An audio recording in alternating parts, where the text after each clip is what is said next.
Why would Allah choose these very particular stories? Because these are the stories that are going to repeat themselves throughout the story of humanity. None of these stories are dead. All of these stories are alive. There are going to be Samiris in the world that are going to try to take believers away from the ayat of Allah, to pull them into cults, to keep them away from revelation. Allah described their tactic. Allah says, وَإِنْ يَرَوْا سَبِيلَ الرُّشْدِ لَا يَتَّبِعُونَ سَبِيلًا. If they see the right way, they're not going to follow it. And if they see the deviant way, they'll follow it immediately. Assalamu alaikum wa rahmatullahi wa barakatuh. Okay, I have one of my most beloved friends with me on the stage. I don't have official permission to bring him on the stage, but I'm going to share a story with you guys tonight. But before I start sharing it, I want to hear his recitation of a couple of ayat that I will be talking to you about. So Ibrahim Bakir. أعوذ بالله من الشيطان الرجيم وإذ قال موسى لقومه إن الله يأمركم أن تذبحوا بقرة قالوا أتتخذنا هزوا قال أعوذ بالله أن أكون من الجاهلين قالوا ادع لنا ربك يبين لنا ما هي قال إنه يقول إنها بقرة لا فارض ولا بكر عوان بين ذلك فافعلوا ما تؤمرون قالوا ادع لنا ربك يبين لنا ما لونها قال إنه يقول إنها بقرة صفراء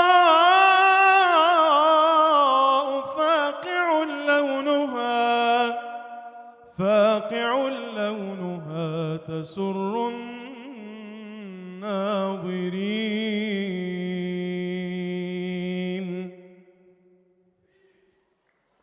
الحمد لله رب العالمين والصلاة والسلام على سيد الأنبياء والمرسلين وعلى آله وصحبه أجمعين. I don't know if the people that control the lights in this room are able to hear me, but if you can turn the lights on inside so I can see people sleeping, it would help me quite a bit. The lighting in here is far too romantic. So what I'd like to share with you today is a story from the Quran. And before I do, just some introductory comments. A lot of stories in the Quran have to do with the children of Israel, many of them. And many of the prophets mentioned in the Quran are the prophets of the Israelites. But if you compare what's in the Bible and in Jewish literature about their history, and you compare it to what is in the Quran about their history, you'll see a huge difference. There's a lot less in the Quran. Allah chose in His final revelation to be very selective about which stories He's going to choose for His book. So there's very few stories in the Quran, and in fact, some of them aren't even found in Jewish literature, meaning Allah is telling us the lost chapters of Jewish history in the Quran. For example, the story of Musa and Khidr in Surah Al-Kahf is not found anywhere in Jewish literature. They don't have it. But it's a story about Musa alayhi salam, and one of the names of the Torah to the Jewish people is Torat Musa. It's the Torah of Musa, and yet one of the stories of Musa that's in the Quran is not even found in their tradition. And so the first observation, the thing I want you to think about, is that Allah gave us this book to guide humanity until Judgment Day, starting with guiding Muslims. When Muslims find Allah's guidance and live by it, it will make easier for the rest of humanity to find that guidance and live by it. So the first audience is us, and by extension, that becomes the rest of mankind.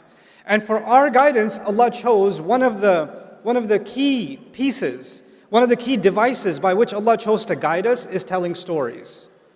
And selecting very, very special stories. So before I even start this story, I want you to just set your mind in a certain way. Why would Allah choose these very particular stories? Because these are the stories that are going to repeat themselves throughout the story of humanity. None of these stories are dead. All of these stories are alive. All of these stories replay themselves in newer and newer ways. So we have to look at the stories of the Quran not just as something that happened thousands of years ago. We have to look at it as something that might even be happening right now. This is the Quran's way of even doing contemporary commentary, a commentary on current affairs, a commentary on our reality. This is the mindset that if you remember nothing else about this lecture, I want you to remember that the next time you engage with a story in the Quran. Now I'm going to take you to a little bit of history. I'll ask a question to the audience, you guys can make noise. Where were the Israelites enslaved? Egypt, very good. And the Egyptians were a massive empire. They were a superpower. And they were in dominant power for thousands of years. They had a huge, huge dynasty and incredible architecture, and they were leading the world. In fact, they were the world's dominant power, and other royalties used to send their children to get their education in Egypt. So they used to get a student visa and go there to study, right? And their architecture was superior to everybody else.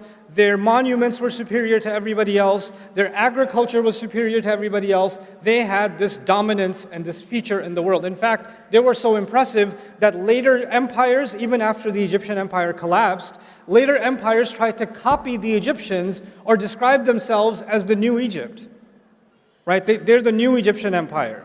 So the Romans, even after they took over, and the Egyptian empire had long collapsed, they would take monuments from Egypt and take them to all different parts of the Roman Empire to say, we're the new Egypt. You'll see an Egyptian obelisk next to the Blue Mosque in Turkey for a reason. You'll see a pyramid on the dollar bill for a reason. These are symbols of power, and they acknowledge the superpower status of these people. Now, the Israelites, coming back to the Israelites, they were slaves. Now, let's talk about the religion of the Egyptians. It's thousands of years old. But one thing that was very important in their religion was the cow. They had many, many monuments and statues and carvings of golden cows. And they had multiple gods. They believed in many gods. And a couple of their gods, one of their gods was a bull, Apis. And another god, which is female, was a cow, Hathor. And Hathor was, they associated, the bull was associated with protection against the enemy. It was associated with power and might and stability. So the more they worship this cow, the more the empire becomes stable and is able to defeat its enemies. And the cow that was the female, the Hathor cow, its symbol was it gives us milk, it gives us the leather, it gives us the meat, it gives us the bones, it tills our soil, it's our mother. It's our, you know, Muslims call Allah, one of Allah's names is Ar-Raziq, the provider. For them, the Raziq was the cow. So they worshipped the cow and they revered the cow, and the reason they did it is they want to make sure it rains, they want to make sure they don't get disease, they want to make sure their children are born healthy. In fact, some historians even argue that whenever there's a pharaoh that's going to take over government, the way you can tell that he's legitimately the new king is he has to drink from the sacred cow. He has to have the divine cow's milk for him to be associated with that power. They even believe that the sun rises from the east and the west. A cow carries it from the sun and takes it to the east. It takes it to the west. That's what they believed about the cow. Now, I don't want to give you a lecture about the Egyptian religion, but I do want you to know something about it. The cow was a big deal. The cow was a very big deal. Now, the Israelites were enslaved under the Egyptians for many generations. So there are many generations of Israelites who were born and they don't know what it means to be free. They've never known it. Their father didn't know it, their grandfather didn't know it, their great-grandfather didn't know it. All they know to be is slaves of a master class race that treats them like animals. That's the best case scenario. Many times they treat them worse than animals, and they're used to living like that. That's how their life looks. And they've accepted that as their fate. For many, many generations, this has been going on. And in that environment, another side note that I want you to know is the Israelites are the children of Israel. And Israel, if you go back further up, these are the children of Ibrahim alayhi salam. These are the children of Abraham. means this, what I'm trying to tell you is these are the Muslims. The Muslims are born of that time. From our perspective, those who believed in those prophets were the Muslims of that time. So we don't call them the Jews of that time. From our perspective, we call them the Muslims of that time. They're being born into slavery under a superpower, and their next generation doesn't even know what it means to be free. They're born under the choke of a superpower. And what happens to young men and women that are raised as a minority, as a degraded, inferior minority that is under the chokehold of a larger superpower? You start thinking to yourself, consciously or subconsciously, man, these people, they have better roads, they have cleaner houses, they have more beautiful clothes, they're so much smarter, look, they're so much healthier, they're so much stronger, they keep on winning and winning, everything about their life is beautiful. My God, they have it all. I mean, they're kuffar, but they're awesome. Look at their streets, look at their neighborhoods, look at their highway system, look at their technology, look at their agriculture, and look at where we live. Fine, we're the believers, but we're also losers. Yes, they are the kuffar, but they are, oh my God, look at them. So they develop this kind of a love-hate relationship with their master. We hate the master because he's enslaved us, but we also kind of love the master because they live the life, man. They live the life. This is the environment in which the Israelites spent many generations. Now, let's fast forward. Allah reveals the message to Musa alayhi salam. There's a conflict between Musa and Fir'aun, and eventually the Pharaoh drowns, and the Israelites are finally free. Yes? They're no longer living in slavery. After being enslaved for generations, now they get a taste of freedom. Now they have a taste of freedom. And in that time, many adventures happened. I'm going to highlight two of them if time permits. I have so many things to share with you about this story, but I'm trying to be as selective as I can because I respect two things. One, the time that I've been given. Two, your attention span. I'm staring at some of you. You don't know this, but I'm staring at you. Yes, you. You right there. Yep, you. Yep. That's you. Yeah. Yeah. Actually, I didn't point at anyone, but you felt paranoid. I got you so good. You felt like the soul leave your body a little bit just now. I saw, okay. But I do want you to at least take two parts of this story with you that I'm going to just be selective about. Okay. So Allah, they're out in the desert. They're free now. And Allah says to Musa alayhi salam that Allah calls Musa alayhi salam to meet with him. So he's going to leave the Israelites behind and he's going to go meet with Allah on the mountain. And the mountain is not that far. The mountain of Tur is not that far. So he leaves them behind. He leaves his brother Harun and he goes to meet with Allah. But he shows up early. He shows up early. And Allah asks him, مَا أَعْجَلَكَ عَنْ قَوْمِكَ يَا Musa. Musa, why did you show up early? What rushed you away from your people? Why did you show up so early? And of course he says, لِتَرْضَى عَجِلْتُ إِلَيْكَ رَبِّي لِتَرْضَى. I rushed to you, my master, so you could be happy. Obviously, if you're going to please Allah, like we go to the masjid earlier for Jum'ah, it's more rewarding, isn't it? So he rushed to Allah to make him happy. I won't go into that part of the story. The part I want you to focus on with me is what Allah tells him and what he tells Allah. He says, hum ula'i ala athari. No, they're just a few steps behind me. They're just a few steps behind me. I want you to remember two meanings of that. When Allah said, why did you rush? He said, there's a few steps behind me. Number one, it means they're not that far away. If there's any trouble, I'll just run back down and I can get there in 20 minutes, no problem. That's one meaning. The other meaning is, look, they followed me through the water. They followed me and they fought their fear against the Pharaoh and they crossed this desert with me and they've seen so many miracles. I'm pretty sure they're going to respect my leadership if I'm just gone for 10 extra days. Nothing's going to go wrong. They're still on my footsteps. They're still, I'm pretty sure they're going to be okay. And Allah says, actually, Samiri, there's a fellow named Samiri, a foreign name actually. He has put them in trouble. He's confused them. He's created chaos among them. So now I'm going to take you to Samiri and what chaos was created. While Musa alayhi salam was gone, this fellow Samiri, basically what he does is he collects all of their gold. Whatever gold they had from all their savings, they collected and they ran off from Egypt. And somehow he collects all of it from them, melts it down, and turns it into the statue of a guess what? A golden baby cow. A golden cow. Which suggests a couple of things. One, it might suggest that they didn't have enough gold to build a cow, so they had to go with a baby cow. Right? So that might be one reason. Another reason might also be, if you study the ancient Egyptian religion, they would take the baby calf, bring it into the temple, put gold on it, and then put it in a special area where nobody will bother it until it grows up, because it's meant to be a godlike cow that was specially chosen. So he's like starting off with a baby cow. He's starting there.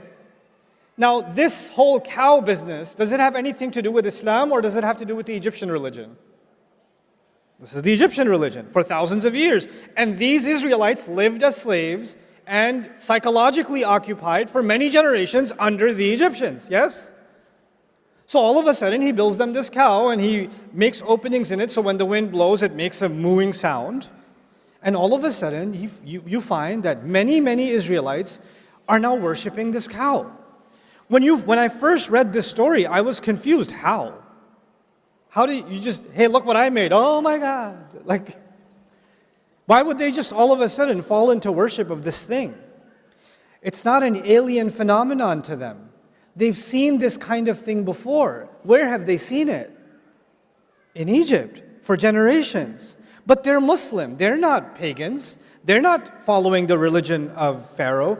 No, they're not following the religion of Pharaoh, but something happens in the conscience of believers and the conscience of minorities when they live under a powerful majority. You start thinking their roads are better, their clothes are better, their homes are better, their armies are better, their wealth is better, their religion and their philosophy and their way of life and everything they think important must also be what?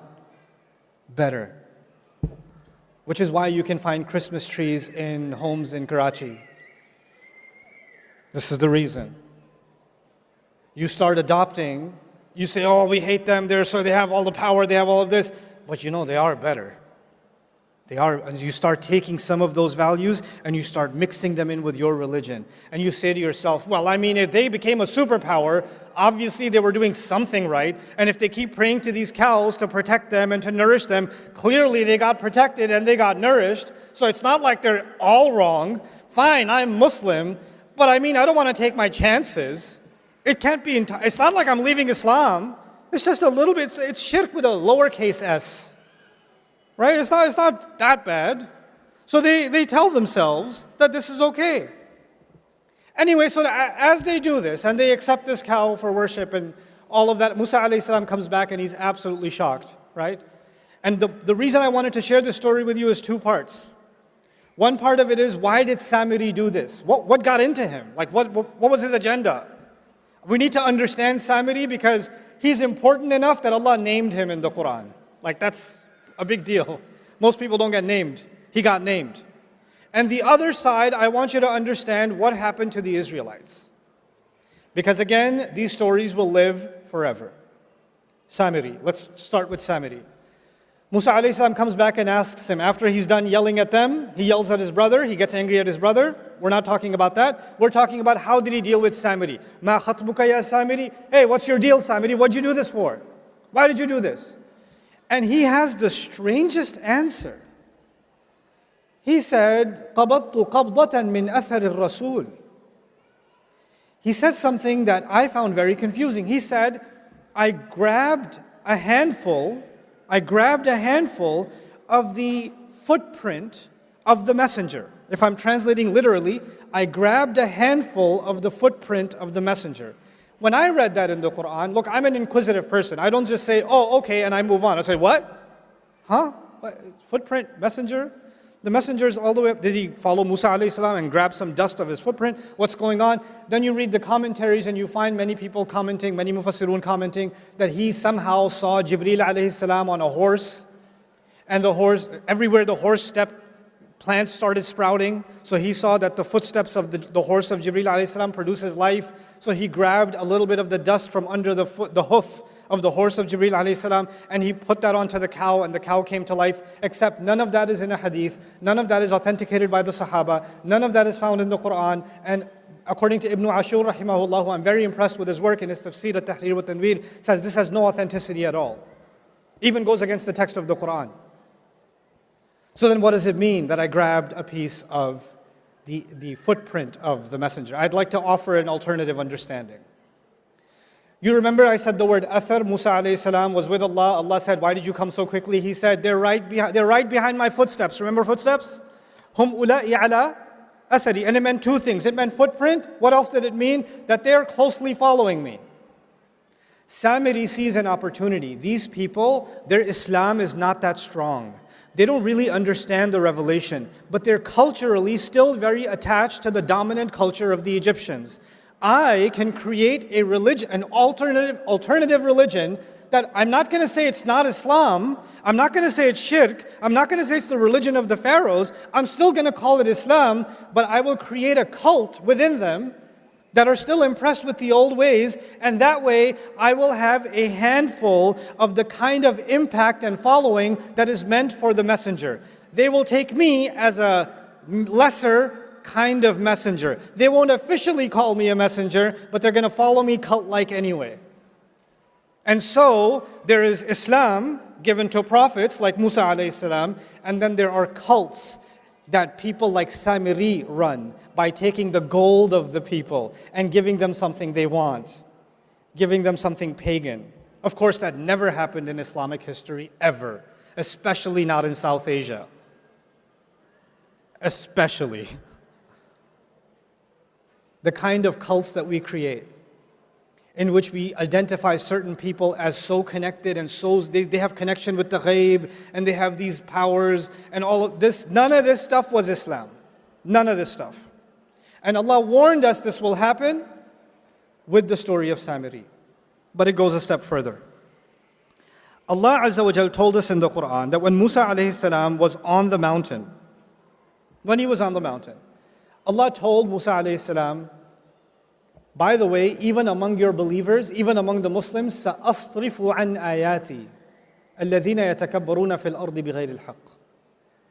I'm going to turn away from my revelations those who are arrogant in the world, those who seek to be great themselves. What did Samiri want? He wanted a following. He wanted to make money off the people. He wanted to become the religious leader. He wanted to become the cult leader. He wanted power in the world. Allah says, people like that, I will turn them away from my ayat. And then all the others, why did they follow him? Here's another subtle point that I really, really want to make sure you remember. We have a concept of God in Islam. And the Egyptians had different gods, deities in their religion. And Hinduism has gods. Christianity has a concept of God. Judaism has a concept of God. What separates Islam's concept of God, especially from pagan religions? Especially like the religion of the Egyptians. The religion of the Egyptians, the way if you can understand this simply, it's transactional. I give the God something, he gives me something back. I sacrifice something for that God, he gives me freedom. I make sure I build a golden statue in his name, he protects the country, etc., etc. It's always a transaction. You give, we give and get, give and get, give and get. And so the Israelites are now, their concept of God itself, even though they believe in one God, has now been corrupted into a God that is transactional. So okay, we'll follow this God through the water, end up in the desert, but what kind of God is this? If he's really on our side, he should hook us up like the God of the Egyptians. He should send us rivers and vegetation and all of it. Why is he giving us this one cloud and just manna and salwa? Can you bring some salad over here? Like, fumiha wa adasiha wa bathaliha wa qithaiha wa fumiha wa adasiha. Where's the vegetable? Why isn't this God giving us a better menu option? Why? Because in their mind, their God became entirely transactional. But that's not from Islam, that's from the pagan religion. Of course, Muslims would never fall into such a trap, especially not in 2024. I made so much dua, I even prayed tahajjud, I even decided to pray 5 times, and I still failed my medical boards. Of course, we would never become transactional. I stopped praying because Allah doesn't answer my prayers on my terms. I wanted that job, I didn't get that job, and now I have to drive an Uber until I find another job. That's why I'm just disappointed with Allah, because I did my part, he didn't do his part. This was the pagan religion. This was not the religion of Islam. We started making our religion transactional. And what is the offering of those religions? They offer you the transaction. Make this offering, your child will be protected. Make this offering, it's going to rain. Make this offering, this is going to happen, that's going to happen. That's all it is. It's all transactions. So we're done with Samiri. There are going to be Samiris in the world that are going to try to take believers away from the ayat of Allah, to pull them into cults, to keep them away from revelation. Allah described their tactic. Allah says, وَإِنْ يَرَوْا سَبِيلَ الرُّشْدِ لَا يَتَّبِعُونَ سَبِيلًا. If they see the right way, they're not going to follow it. And if they see the deviant way, they'll follow it immediately. Now let's take a step forward. Musa alayhi salam comes back, sees this nonsense, and tells Samiri what he's done, tells him off, and then in front of him, shows him that he's going to destroy that cow. He starts smashing it to bits. Now when he's smashing it to bits, if I'm one of the Israelites, watching him do this, and I've been culturally enslaved for many generations, some part of me is like, is it going to thunderbolt right now? Is there going to be an earthquake? Because he's breaking oh my God, I can't watch. And then he's going to take it, break it, and he's going to drown it into what? The river. Interestingly, the same river that who drowned in? Fir'aun has already drowned, yes? It's as if Fir'aun drowned, but the poison Fir'aun put in these people still hadn't drowned. That also needs to drown. That's Samiri, fine. What about the other side? The other side is the people who followed him, the people who believed him. They still, even if the idol is broken on the outside, that doesn't necessarily mean the idol inside has broken. They still possibly believe it. So Allah reveals this interesting test to them that I had my beloved friend Ibrahim recite. Allah commands you to slaughter a cow. He tells the Israelites, you need to slaughter what? All of you are going to slaughter a cow. Now, okay, Samiri will face the curse of, the cow that he wrecked. But now all of you better slaughter your cow. What is that going to prove? You no longer have any special connection with the cow. The idol worship that is inside you, hiding somewhere, needs to be broken. The cultural colonization that you're still living under needs to be broken. It needs to be slaughtered. And when they first heard this, they were in shock. By the way, when Samiri asked them to worship a cow, did they do it immediately? Yeah. But when Musa asked them to slaughter a cow, did they do it immediately? No, they said, what are you kidding? أَتَتَّخِذُنَا هُزُوًا? You think we're a joke? Are you taking us for a joke? They got offended. They got shocked. What did Allah tell Musa on the mountain while they were doing this? Allah said to him, if they were to be called to the right way, they won't follow it. And if they see the wrong way, they will follow it. So what is going to happen to these people that get away from the revelation? When they see something crooked, easily followed. When they see the right way, they start asking a lot of questions. It's so complicated. I'm not sure. I have a lot of questions about salah. Where are you supposed to put your hands? I don't know where to put my hands. How far apart should your feet be? It's so hard. It's so difficult. But the Christmas tree is really easy. The wrong thing's super easy. But the right thing, I got a lot of questions. What kind of cow? I'm confused. What kind of cow? And what did Allah do? Allah said, a cow that's never been bothered. It's not too young and not too old. Which, by the way, not too young and not too old, perfect age, that would be the sacred cow in Egypt, isn't it? And then they said, oh, okay, yeah, fine, but color. And what color did Allah say? What color? Anybody know? Yellow, golden. Because you're meant to slaughter the gold. The more they're asking because they don't want to do it. And the more they're asking, the answer is taking them more directly to the one thing they don't want to do. It's taking them right back in that direction. And then he says, La shiyat, the last time they asked, okay, fine, we're confused. Can you just tell us more about this cow? Oh, it's a cow that's never been put to work. It's been left alone. It doesn't have a single blemish or a tarnish. Guess what? The sacred cows of Egypt, did they put them to work in the farm? No, they kept them in special areas and gave them luxury life. Right? It would be ironic if they gave them leather sofas. That would be kind of funny. But anyway. But the idea is, Allah is now describing the cows of Egypt by the story. And what's the most amazing part of this at the end is, Allah says, فَذَبَحُوهَا, they finally did slaughter it. But then Allah says, وَمَا كَادُوا يَفْعَلُونَ, and they almost didn't do it. Listen to that. They almost didn't do it. Why would Allah say that? Allah is telling us that for generations to come, whenever believers are going to be colonized, whenever believers are going to be dominated, and there's such a thing as political domination, military domination, economic domination, but there's also such a thing as a cultural domination, a psychological domination, a spiritual domination. And when you live subjugated for so long, you start developing an inferiority complex. And the people, white people are just smarter. What are you going to do? Starts coming inside your head. They're just better. When you're at school, you're being made fun of, you're less and less and less, and something in you says, if I act more like them, I'll be more acceptable. If I dress more like them, I'll be more acceptable. If I look more like them, behave more like them, if I change my name to sound more like their name, they won't ever accept me, but at least I'll feel like I'm closer to the winning team. The pharaohs will never accept the Israelites as equals, but the Israelites are still enamored with their religion, isn't it? Your inferiority complex can get so strong that you're almost worshiping this culture and you've mixed it in with your religion. You're not willing to say that I've left my religion. No, I have my religion, but really I have a lot of affinity for all of this Firaun cow that lives inside me. So the reason I wanted to bring this to your attention is that there will always be, within the Muslim world, there will always be Samiris. Always. And there will always be Muslims who are going to be susceptible to having reverence for their own version of the cow. There's going to be something cultural, something economic, something in our practices. And we're going to have to take a deep look within ourselves. Where does our sense of pride, sense of value, sense of purpose, where does it come from? Where did we adopt these values from?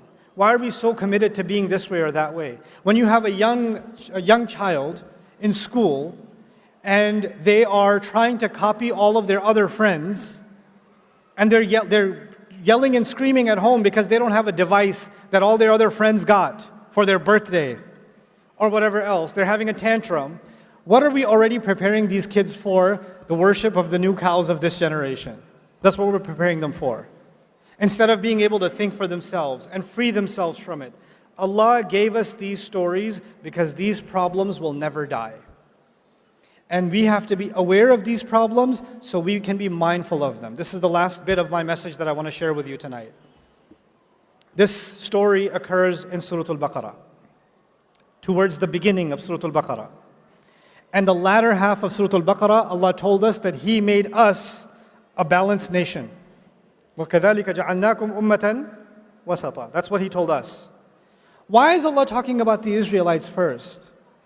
You know what an orientation is? Here's the people that came before you that had your job. Here's why they got fired. You're up next. Don't make their mistakes.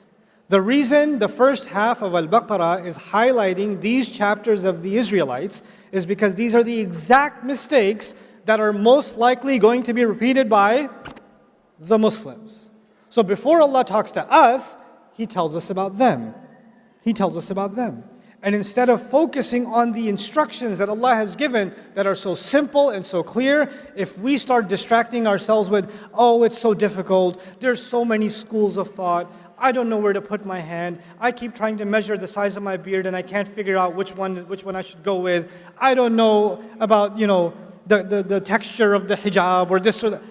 The more you do this, you want to dive into the details, the color of the cow, the size of the cow, the more you want to do that, you know what's going to happen? You're going to continue to be culturally colonized while you're fighting over these minutia details. That's what's going to happen. It's time the Muslims liberate themselves mentally.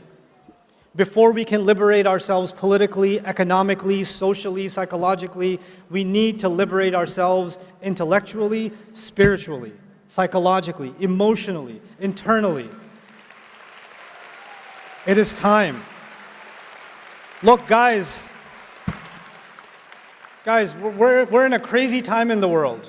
Nobody could have imagined 5 years ago, 2 years ago, nobody could have imagined that there are going to be, there's going to be a white girl, white teenager in Ohio crying on TikTok about what's happening in Gaza. Nobody could have imagined that.